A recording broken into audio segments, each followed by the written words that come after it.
America Iran మధ్య కాల్పుల విరమణ ఒప్పందంతో పశ్చిమాసియాలో పరిస్థితులు చక్కబడుతున్నాయి. సీజ్ ఫైర్ తర్వాత 2 షిప్పుల హర్ముజ్ జలసంధిని దాటాయి. గ్రీస్, లైబీరియా జెండాలతో కూడిన ఈ నౌకలు ఎలాంటి ఆటంకం లేకుండా హర్ముజ్ నుంచి పాస్ అయ్యాయి. ప్రపంచ చమురు రవాణాకు ఈ జలసంధి అత్యంత కీలక మార్గం. అమెరికాతో యుద్ధం కారణంగా హర్ముజ్ను మూసేసింది ఇరాన్. ఆయిల్ ట్యాంకర్లు, నౌకలు వెళ్లడానికి టోల్ ట్యాక్స్ అమల్లోకి తెచ్చింది. సీజ్ ఫైర్ ఒప్పందంలో హర్ముజ్ తిరిగి తెరుచుకోవటం కూడా ఒక నిబంధనగా ఉంది.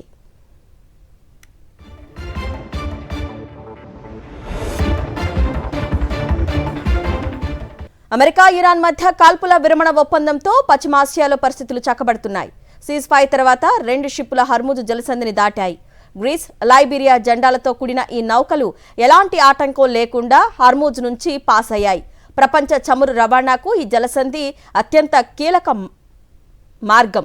అమెరికాతో యుద్ధం కారణంగా హర్ముజ్ను మూసేసింది ఇరాన్. ఆయిల్ ట్యాంకర్లు, నౌకలు వెళ్లడానికి టోల్ ట్యాక్స్ అమల్లోకి తెచ్చింది. సీజ్ ఫైర్ ఒప్పందంలో హర్ముజ్ తిరిగి తెరుచుకోవటం కూడా ఒక నిబంధనగా ఉంది.